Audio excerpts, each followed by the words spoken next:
you decide whether or not you would want to feel the hand of God that is upon your life.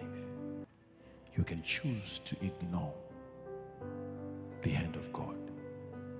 When the hand of God comes upon you, it's operating, it's dealing with things in your life. It is correcting errors that you can never correct by yourself. The hand of God upon you is not there just to be there. It is there to correct situations. God is operating you. You are God's project. He's dealing with your case right now. Consider all